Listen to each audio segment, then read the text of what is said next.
Welcome to the Q001 Certification Overview for User Organizations. My name is Christopher Parris. I'm the founder of Oxebridge Quality Resources and also the lead Q001 developer. This presentation today is going to take us through both the Q001 standard very briefly and take a look at the certification program. So what will audits look like in this scheme? And this is intended for companies who may want to adopt Q001 to help craft their quality management system or to pursue Q001 certification. So why do we bother with Q001? Well, first of all, we feel the world needs a better QMS standard.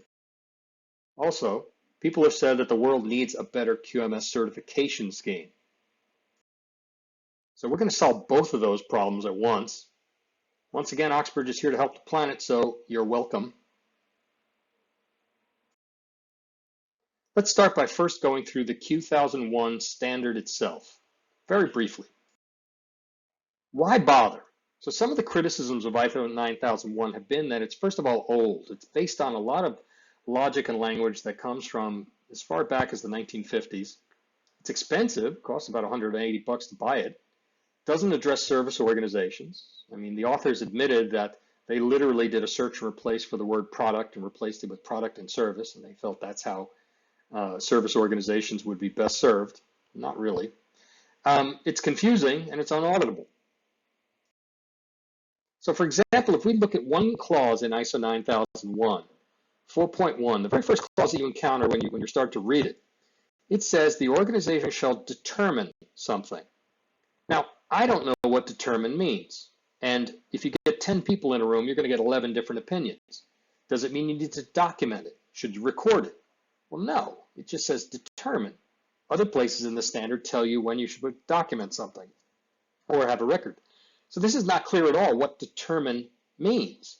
And this is a problem because now when you go through an audit, the auditor is going to demand to see a record and you're going to say, it doesn't require a record. And now you're having these existential conversations with an auditor because they did not use a decent word. We don't know what determine means. So Q001 stepped in to try to fix some of these problems.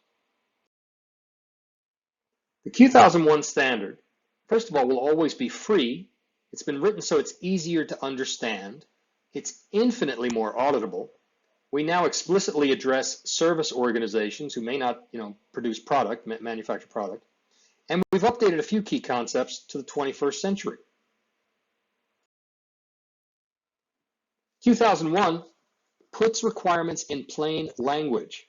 It also removes a number of redundant requirements from ISO 9000. It adds some missing requirements, and it, again, simplifies auditing. I think by the time you're done with this presentation, you're really going to understand this last part. So now let's go back and look at 4.1, but as it's written in the Q001 standard.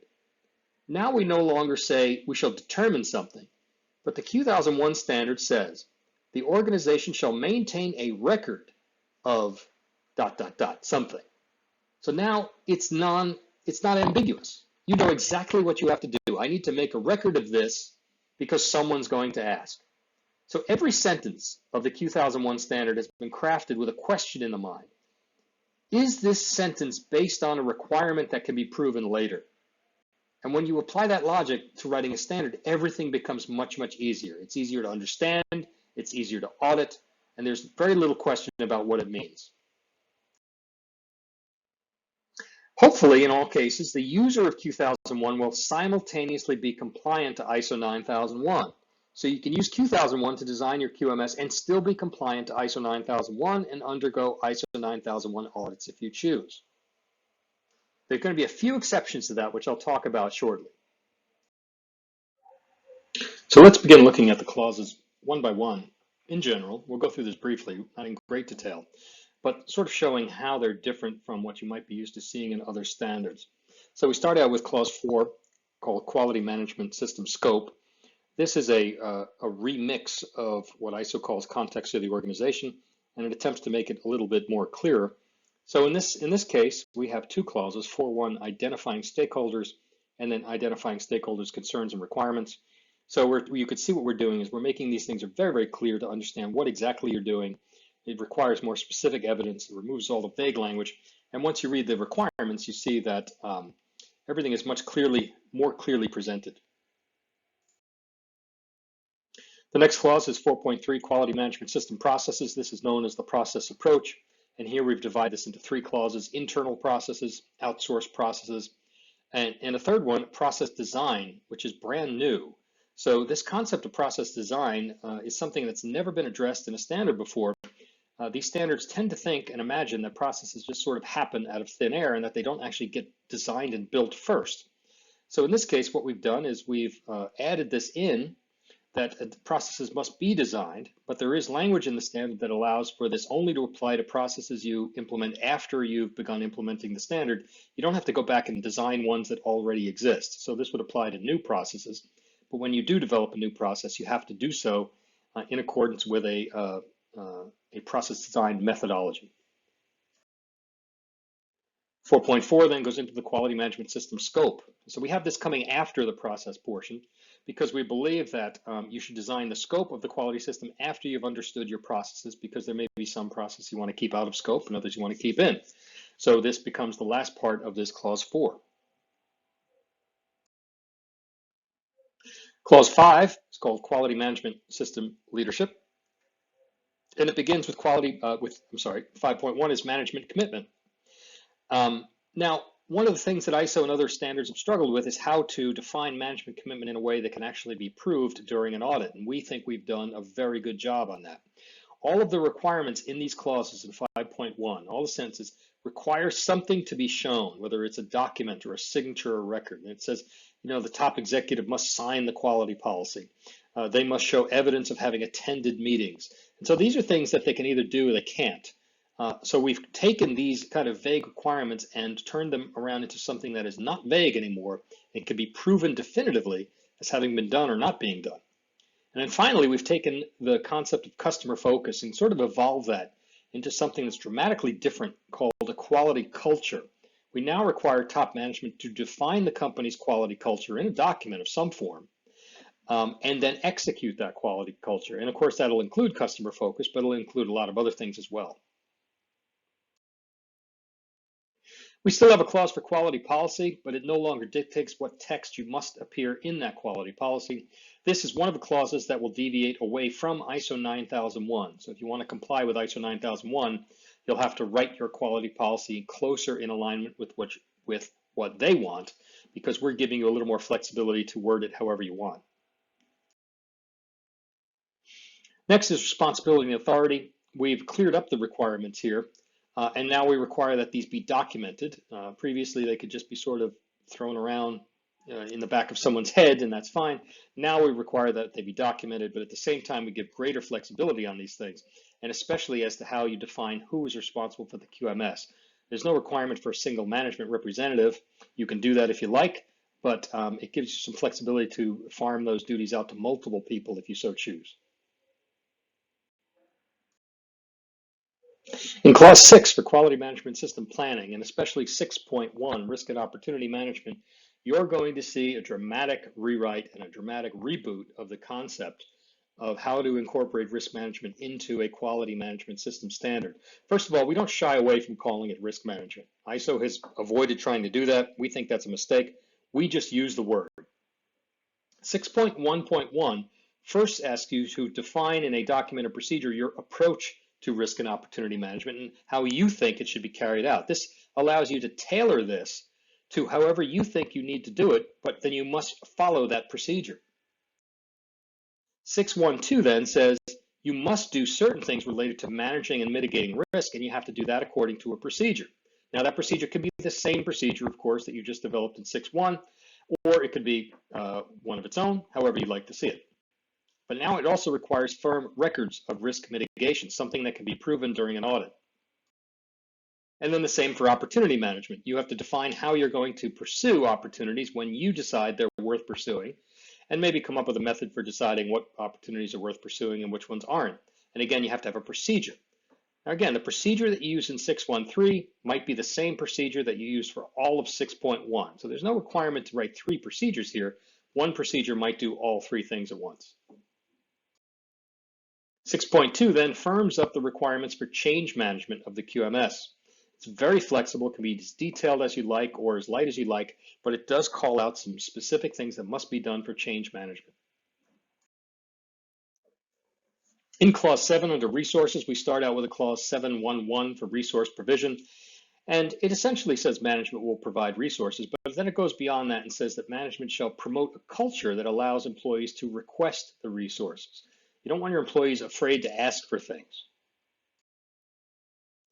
The clause on 7.1.2 people just clarifies the language on the provision of staff. 7.1.3 infrastructure defines specifically what infrastructure means. For example, in ISO 9000 right now, that is left to a note. We don't leave these things into the note, so we say that infrastructure will include facilities, equipment, utilities, etc., and that these things must be provided. We have a new clause in here. It's borrowed from the AS 9100 standard on validation of equipment. You get to decide when to apply this, but it says that when you have a critical piece of equipment and you think it's necessary, you should validate that equipment before you just run it into full production or service provision, usually by testing it out first. Something that a lot of people don't know is that ISO 9000 and these other standards do not require preventive maintenance. It's not in the standard. People think it is, but it's really not. So we solve that by putting it literally in the standard. However, we've left it very flexible. The company gets to decide what equipment will be subject to preventive maintenance. And if they decide, then they've got to provide records and perhaps a procedure on how to do the maintenance. But if they decide there isn't any, that's fine as well.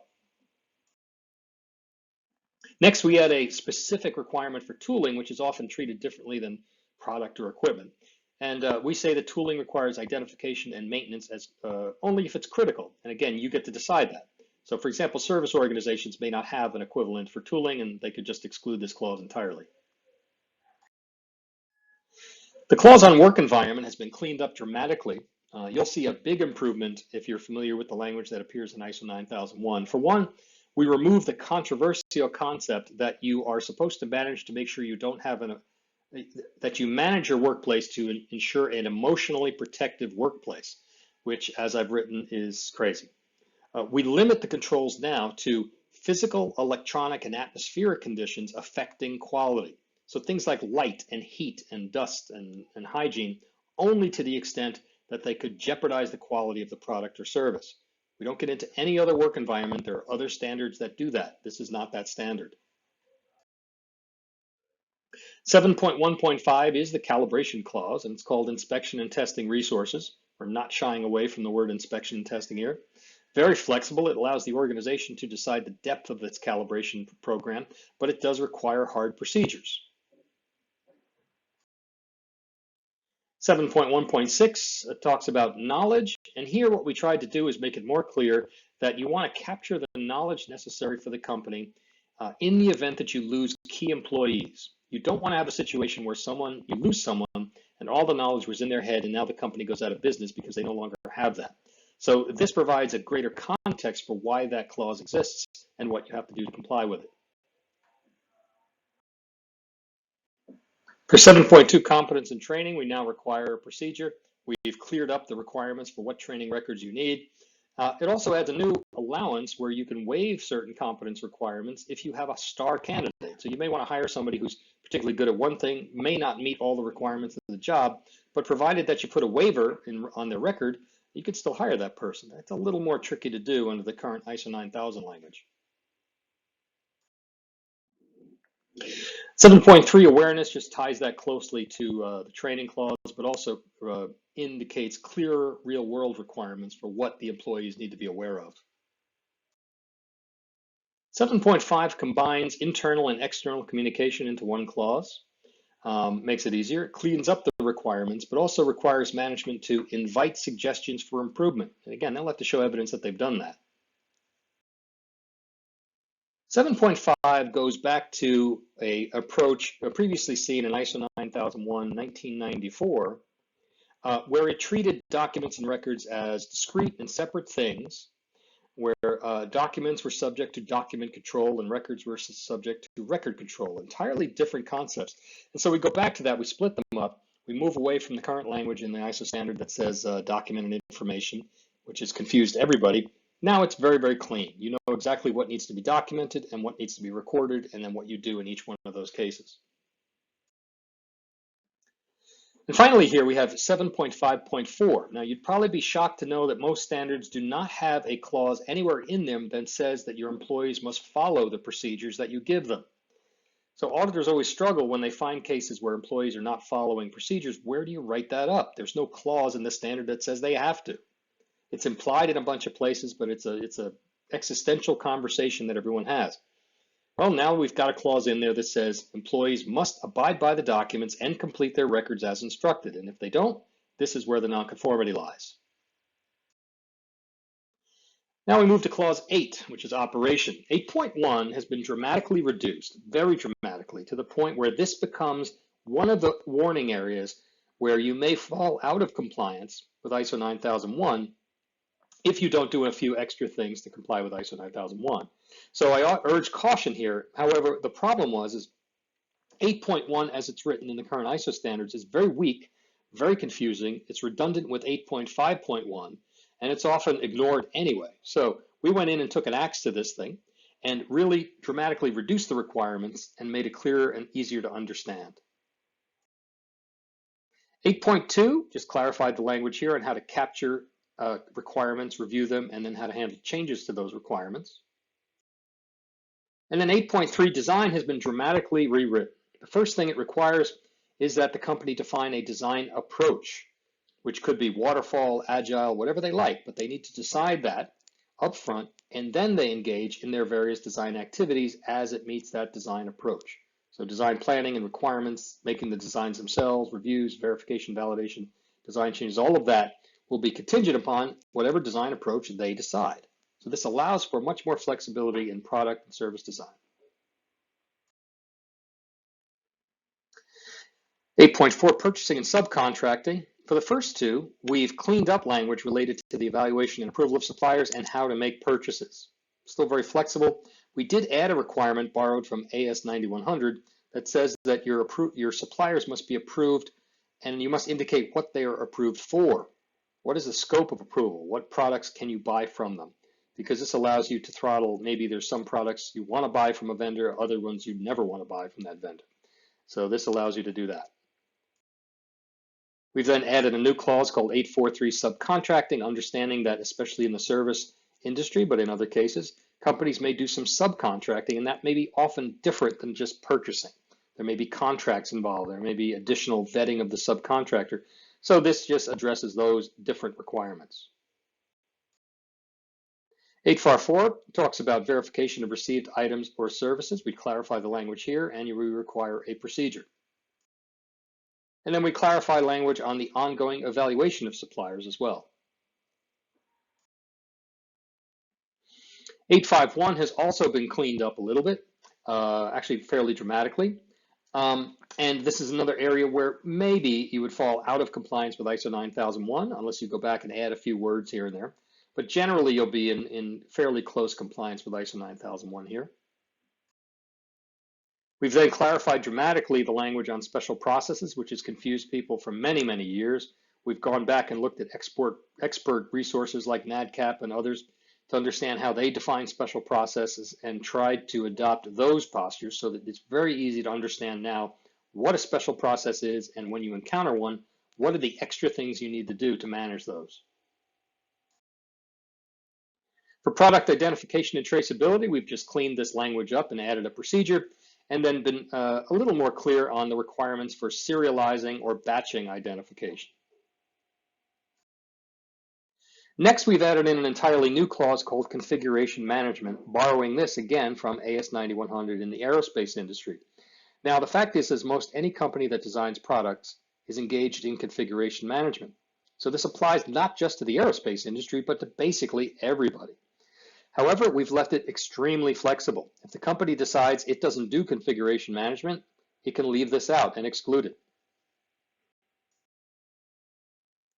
For the clause on control of third-party property, we've cleaned up the language and we require a procedure here.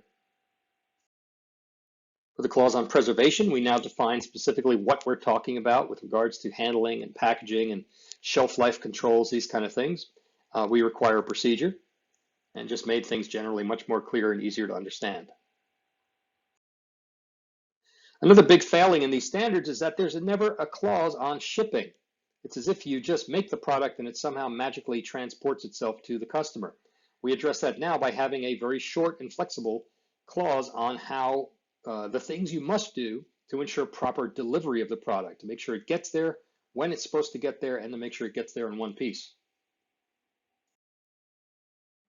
For the clause on post-delivery activities, we just cleaned this up, made it easier to understand, and we've added a requirement to have a procedure if you feel it's applicable. 8.6 Inspection and Testing is a dramatic rewrite. First of all, Q001 does not shy away from calling inspection. ISO has avoided calling things with the word inspection and used a whole host of trick names and other phrases to try to get around that, but they're still talking about inspection and testing. Well, we're not shying away from it. We say you must do some kind of inspection and testing. How you do it is your business. And then we go into some details on clauses saying, for example, that there are specific requirements that if you do receiving inspection, here's what you should do, and additional requirements for first piece, first article, in process, and final inspection. But of course, each one of these is going to be dependent on what you do and what you make, and you can exclude any one of them if it's not applicable.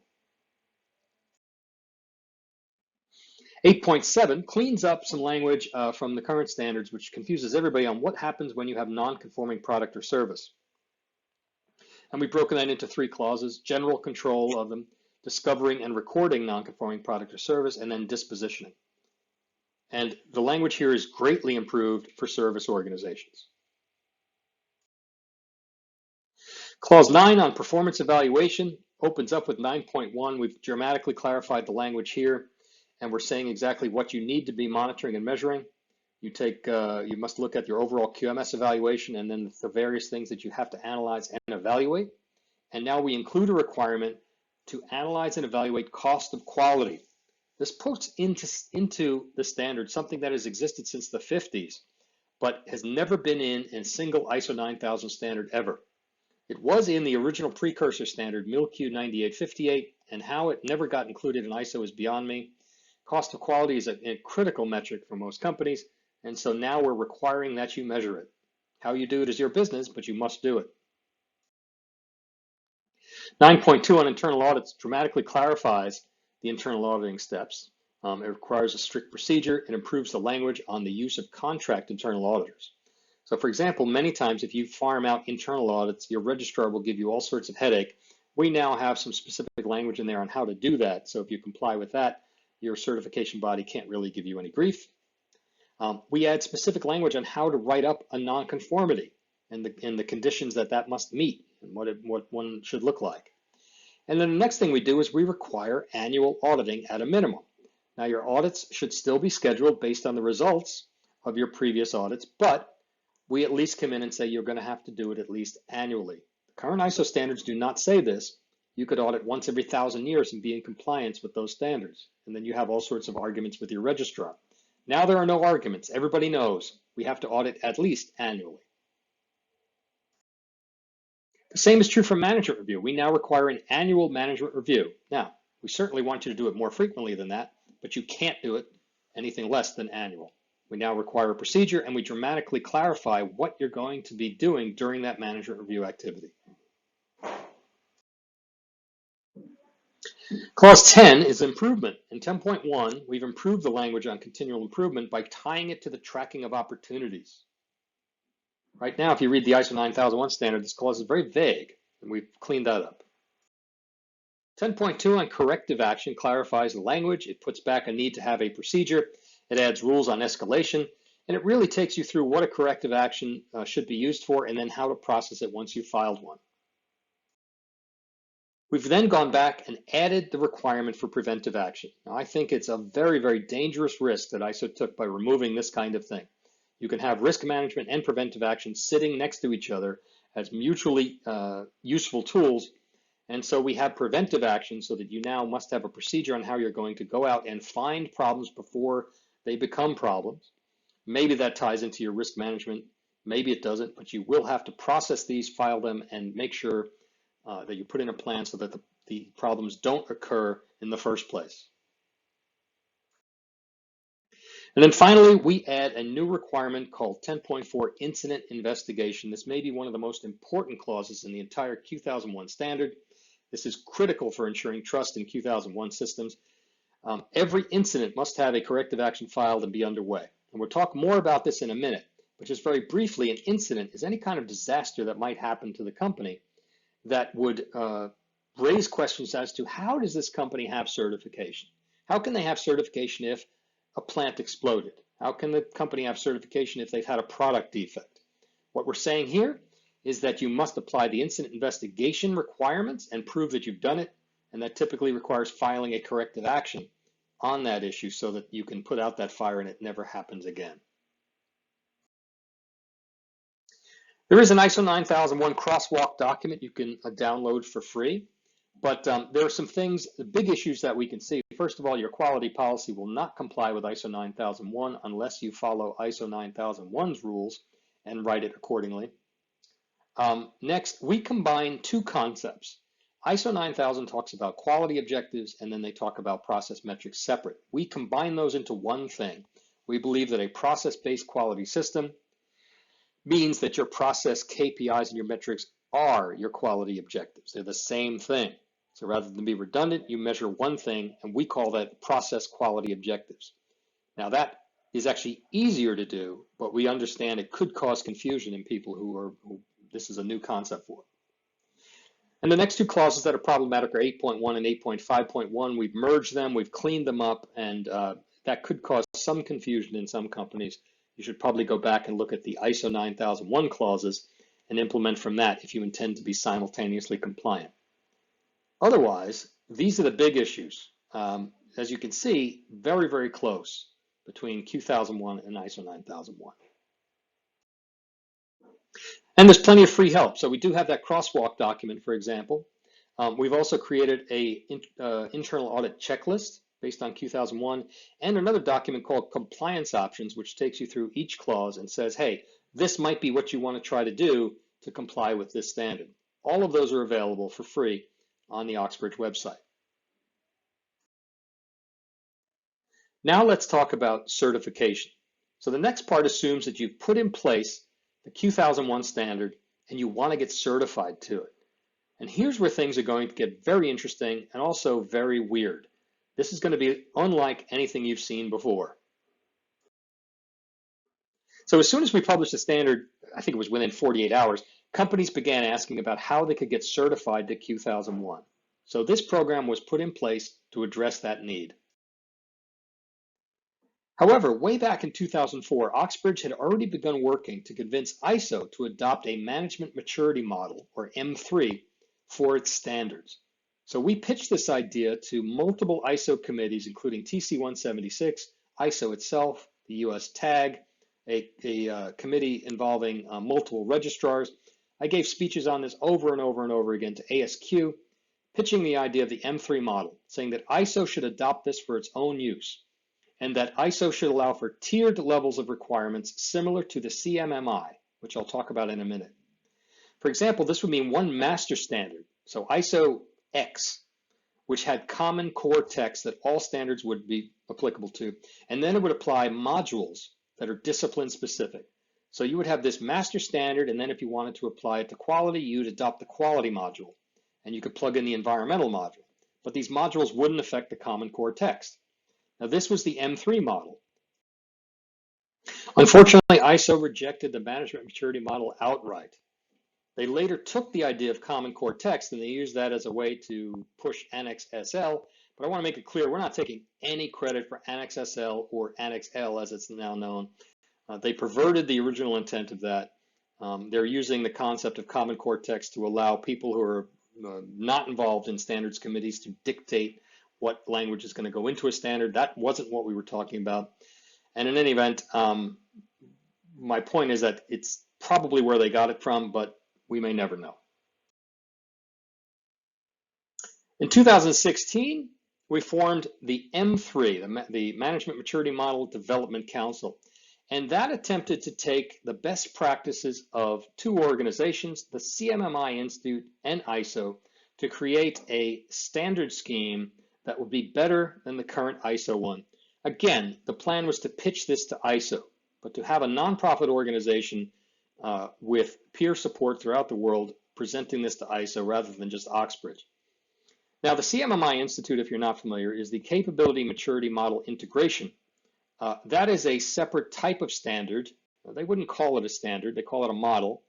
And companies get appraised, they don't get audited, and they achieve a maturity model, so they don't get a certificate. But at the 60,000 foot level, it's very similar to ISO 9000, but then it deviates pretty quickly. That CMMI process is dramatically better than the ISO standard and the ISO certification scheme. So everything we've been doing, we've been looking at CMMI to see what did they do better that we can adopt back into a manufacturing and service provider world. CMMI is largely focused on software developers, although they have made great improvements to make it approachable for more industries. And then, of course, we tried to take the best of what ISO offered to merge these together into something called the M3. Again, that would have allowed for tiered certification. So rather than just pass-fail, you might get a rating so that you know what your maturity level is. And then it would allow for a modular system to allow different management systems to be plugged into each other. That work kind of fell apart.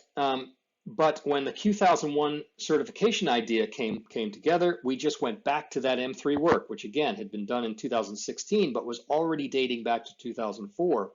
We dropped some of the more complicated CMMI-based approaches. We kept the idea of a tiered certification to allow for maturity modeling. And then we also said we want to maintain overall conformity with ISO 9001. Companies that implement Q001 and then want to pursue certification will have two options, two maturity paths, and they must choose one or the other. The first will pursue them on a path towards Quality System Q001 Certification Level 1. The other one will allow a tiered approach where they can pursue levels 2, 3, and 4 with honors. So let's look at each one of these. If the company chooses path 1, this is only a quality system, not a quality management system. It excludes many of the Q001 clauses. It focuses only on the product and service quality and does not aim for QMS continual improvement. So there are no management reviews, no internal auditing, no preventive action, no context of the organization, no risk-based thinking. None of those things are in this. It still requires corrective action, incident investigation, and all of Clause 8. The thing is, with certification level 1, the result is pass-fail. You undergo an audit and you either pass and achieve Q001 level 1, or you fail and your certification is not granted.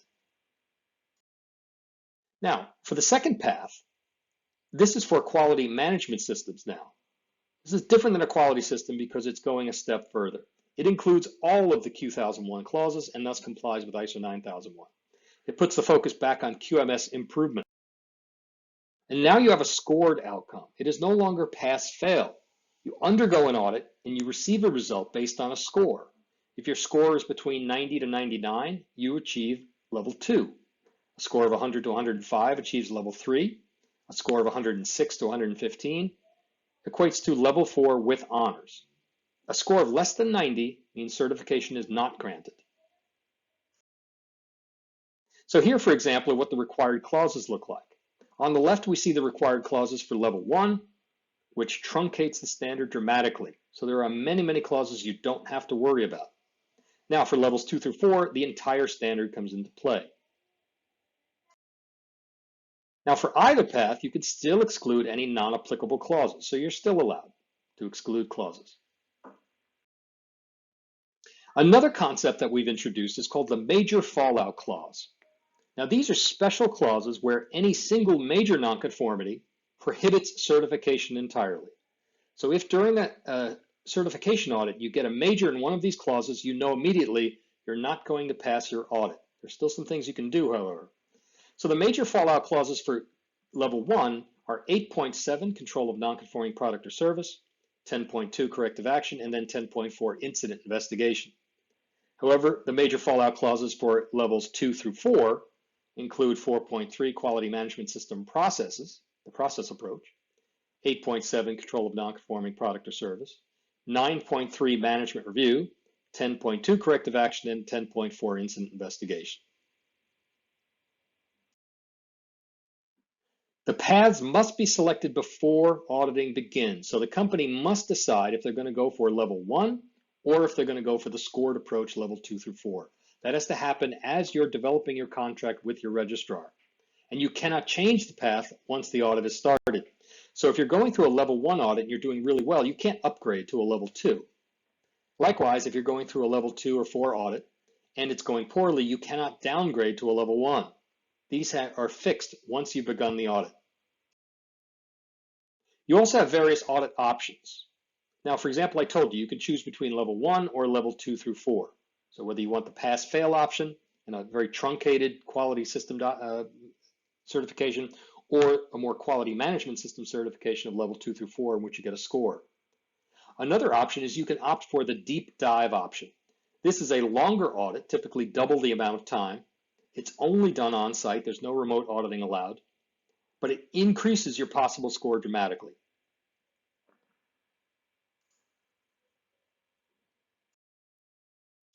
Other audit option is the customer feedback review. This is an optional step where you provide information to your registrar on your customers, and the registrar will then contact your customers independent of you to get their feedback. Now, this can increase your possible score further. So this pushes you closer to that level 4 with honors. You can't lose any points, but you can only gain points provided that you get positive feedback from your customers. Another dramatic difference is that the recertification cycle for Q001 audits is 2 years. You undergo a full recertification every 2 years. There's no difference between the initial certification audit and the 2-year recertification. They're identical. There are no truncated surveillance audits. What this does is when you run the math, this actually reduces the overall cost. When you compare 2 ISO 9000 contracts, which are 2 3-year contracts, so over 6 years, it is cheaper under Q001 for 6 years because you're undergoing less audits. Another dramatic difference is that audit required evidence is predefined in a document called Q002, which you can download. So it's not a secret. This document says exactly what evidence you must have in order to show that you comply with every single clause of the Q001 standard. This way, the registrar knows exactly what evidence it must find, and you know exactly ahead of time what evidence you must produce. So if we look at this table here, table 1, minimum required evidence. And this one is for manufacturing, and there's a second table for service organizations. So for example, under preventive maintenance, and let's say that you're a company that does preventive maintenance, all right, you haven't excluded this clause, the auditor will have to verify the procedure, and then the auditor will have to verify at least X preventive maintenance records. That X is then defined over here in this sampling table, which is based on the size of your company. Smaller companies are down here at S1, larger companies are up here at S5. So according to this, if you're a small company, you'll have to produce 2 records of preventive maintenance, if, again, assuming that you do preventive maintenance, all right, in order to comply. If you've only got 1, you will not pass this question. So you know exactly ahead of time, I'm going to need to have at least 2 preventive maintenance records before the auditor even shows up on site. When you read this document, you know exactly what you need to present during your audit. There's no deviation from it. Now here are the audit stages. This audit structure looks similar to a regular ISO 9000 or AS or IATF audit, but it is slightly different. We begin with an audit application, which you apply with your registrar. You sign a contract with your registrar. They then do planning of the audit and scheduling.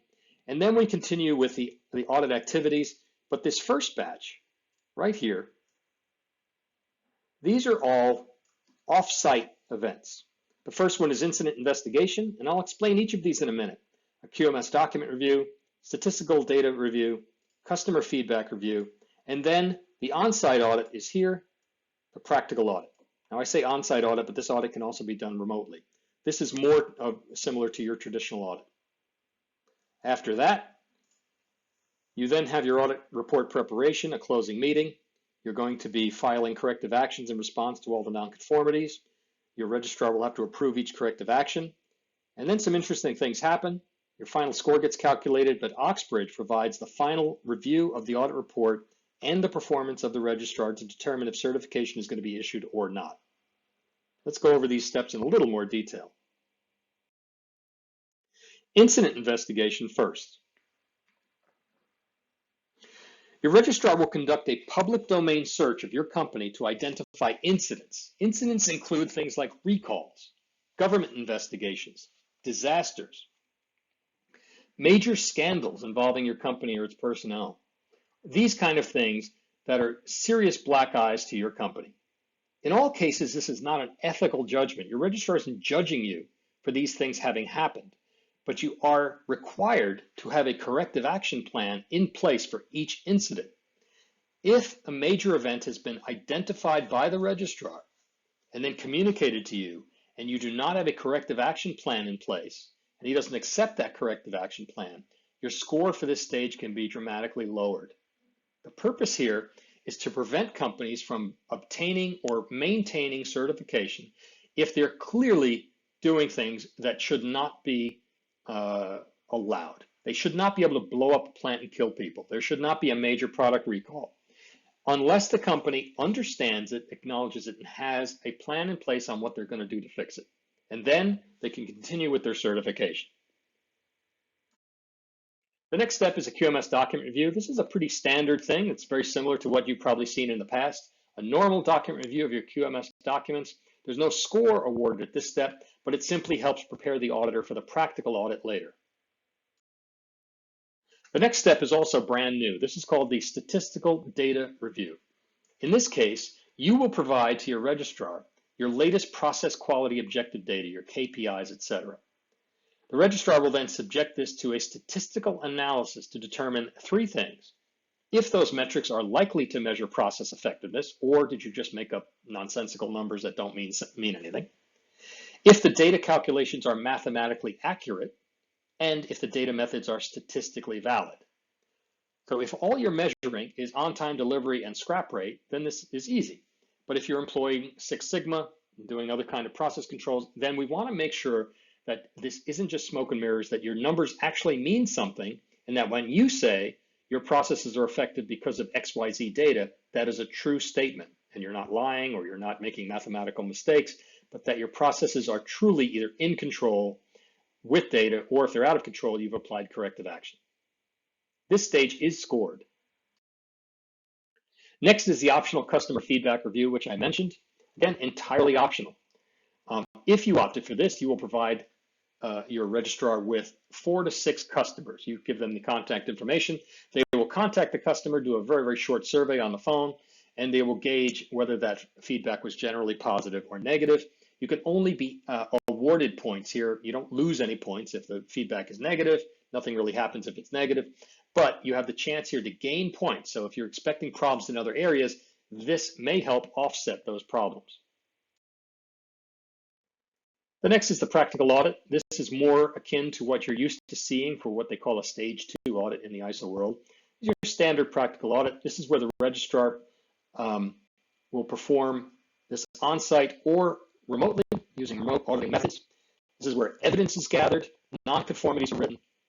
It undergoes a standard opening and closing meeting, etc. Fairly standard. Again, as I'll talk more about in a moment, we allow for more remote auditing than ISO does. However, otherwise the audit will be very similar to what you're used to.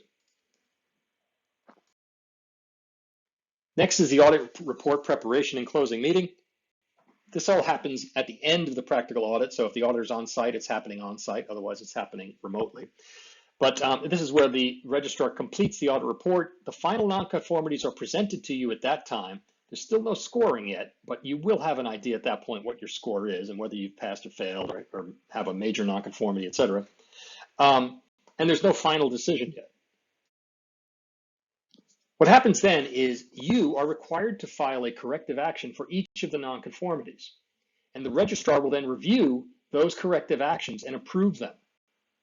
The process only proceeds once all the corrective actions are approved, and there's a timeline involved here, which is defined in our procedures, so that there's an additional so many weeks involved for each of these steps. The clients can request a special corrective action review audit in some cases. So if you have one audit, and perhaps it's a major nonconformity, and you want to prove to the auditor that you've closed it, and because you don't want that major nonconformity prevent you from losing your certification. So you might request this special audit.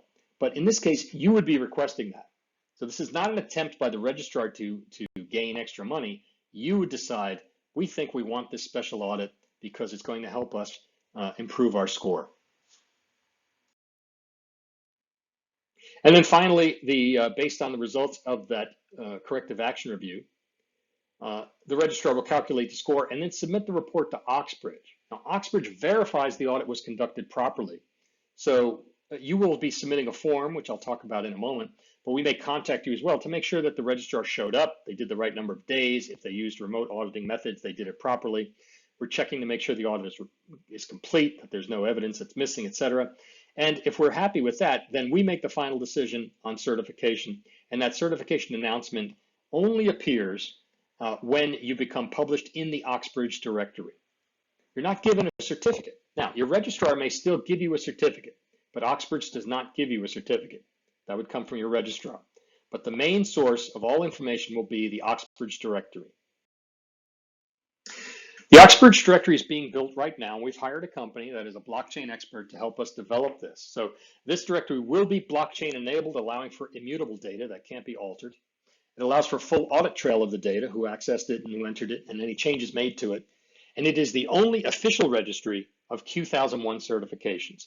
This makes it impossible for companies to legitimately offer unaccredited Q001 certifications. This puts certificate mills out of business. They can go ahead and claim that they're offering certificates, but if their information is not in the official Oxebridge Directory, we know they're fake, and then we can take legal action against them. And everybody in the world will be able to go to one website and know immediately who is certified. And better yet, it will include what level they're certified at, whether it's level 1, 2, 3, or 4 with honors. Your audit score will not appear in the Oxebridge Directory. We don't want that. That score is between you and your registrar, and you can use that as an improvement opportunity or what have you. Only your level will be published, saying that you are certified at a certain level. Now, the impartiality approach of Q001 is dramatically different. Some people are going to be very, very shocked by this. I want you to hold on to this and bear with me for a moment. Obviously, all audits must be conducted with impartiality. But because we're using a scoring system, we have a unique way to ensure this that ISO does not. We like to say the evidence determines the score, and the score then determines the conformity level. So you either provide the evidence and gain the score, or you don't. If you don't have the evidence, you're not going to get the score, and that will determine your conformity level. It will not be left up to the judgment or personal opinion of the auditor. You either have the evidence or you don't. The auditor is merely gathering that evidence. The rule, however, is the auditor may never create the evidence. As a result, and this is going to sound shocking, a way to improve impartiality is actually to allow the registrar to perform consulting. They can perform consulting, provided that they never create evidence. They are not allowed to create the evidence. So let's take a look at an example. So for example, an auditor may help you write your QMS procedures, but the auditor may not solely write the QMS procedures. They should be helping you on that.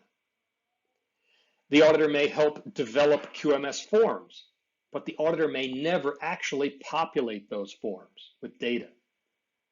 So, and the point I want to make here is that we don't care who writes your procedures. And we think that ISO spends a lot of time worrying about these things when they're really not, they don't have an impact on quality. Whoever writes your procedures, we don't care. It is whether or not you're following those procedures and whether those procedures comply with the standard. That's what matters. But we don't care who wrote it. We do care who does the work, however. So if your auditor wants to create the forms and help you create forms, that's fine. But the auditor cannot fill in those forms. So your auditor can create a corrective action form, but certainly cannot actually fill out and file and populate corrective actions because now they're creating the evidence. Another thing, the auditors may provide training, but they can't provide answers during the audit. All right, so they can train you on how to do it, but they're not going to be audited themselves. They cannot answer their own questions. Another thing that's dramatic is there are no opportunities for improvement ever allowed in a Q001 certification audit. Now, for your internal audits, you can do them all day long. Not for certification audits. There are no opportunities for improvement and no suggestions. This eliminates auditors performing consulting during audits. Furthermore, we have a strict definition of what a major versus minor is, and they have to meet that criteria. And how they write the nonconformities, they have to meet all three criteria, and all of that gets reviewed by Oxebridge before they're accepted. So there is no wiggle room here. The auditors simply cannot provide you this kind of information. We don't believe these audits are intended to improve your quality system. The audits are intended to determine whether or not you comply and what your score is. You use the system to improve over time. The auditor is not there to help you improve your system. Next, there's a post-audit verification. After your audit, the registrar is going to give you a post-audit verification form. You fill that out, and it must be sent to Oxebridge. If you don't send it, you don't get certified. We review that. Maybe we would contact you. Most of the time, that form will be enough. And we're just verifying, did the auditor, again, show up? Did they use the right remote auditing techniques, et cetera? It's to confirm that the audit occurred as required. Another dramatic improvement is that all of this reduces costs. By being more efficient, these things are reduced costs. First of all, the Q001 standard will always be free. It's a tremendous savings. You don't have to pay for it. Also, all those other subordinate documents, like the minimum audit requirements, they're also all free. The next is by emphasis on evidence verification allows more remote off-site auditing, reducing or eliminating travel expenses. Almost all audits can be conducted remotely, with some exceptions.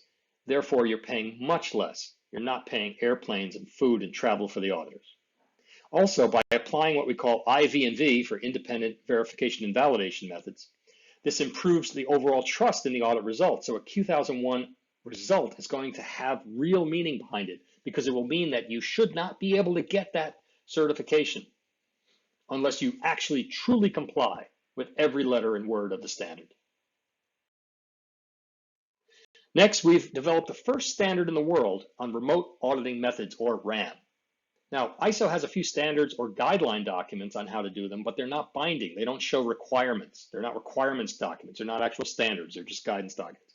This is the first standard that defines what the registrar must do in order to conduct remote audits, and then it does provide some additional guidance, optional, on how they can do it, but it does include actual mandatory requirements.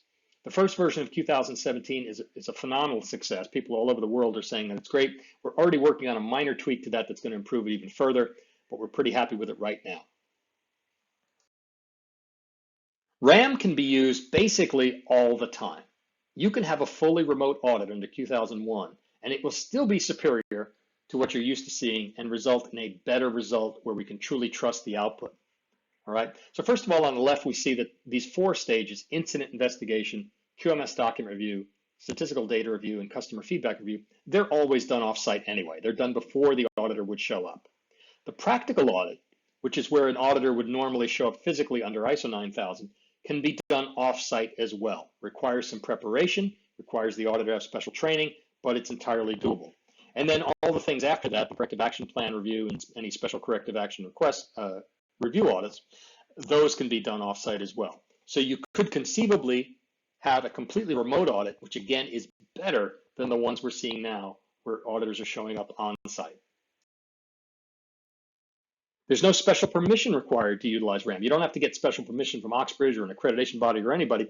You do have to pre-arrange this with the registrar ahead of time, of course. They may have to provide you a little bit of training. They may have to provide you some technology. They may have to adapt to your technology, et cetera, but you don't have to get special permission.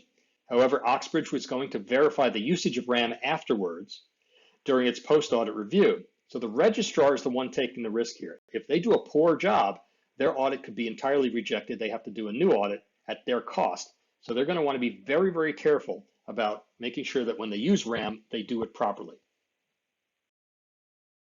RAM cannot be used if you opt for the deep dive audit. Even if you're an IT consulting company that only works out of a SharePoint site from a conference room, you're still going to undergo an on-site audit. That's just part of the deep dive option. And for manufacturing companies, that means an on-site review of your physical plant.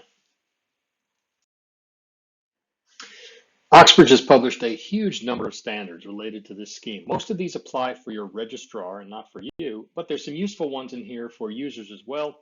And of course, you're free to read all of them. All of these are available for free on the Oxbridge website. There's no fee for any of these, and they're important documents if you really want to get into how these audits operate and how the scheme is going to play out.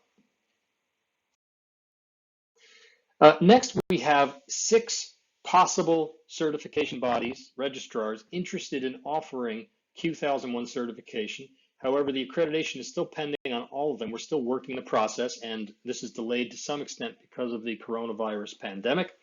But it is likely that some of these, if not all, will achieve accreditation at some point. These include KSQA in the USA, serving North America, Tecnia in Peru, serving South America, ISM, which is out of South Africa, PQC out of Canada and also helping North America, AlphaPan, which is also out of USA, serving North America, and QEC Global out of Portugal, which will be serving all of Europe. Again, these are just the first few that we have. We expect many more to be coming on board. The point here is that if you're in one of these regions and interested in Q001, these would be the first people you talk to. You write to them and say, we're interested in pursuing this. And of course, that may entice them to pursue the accreditation, or they might have their accreditation at that point and be ready to go.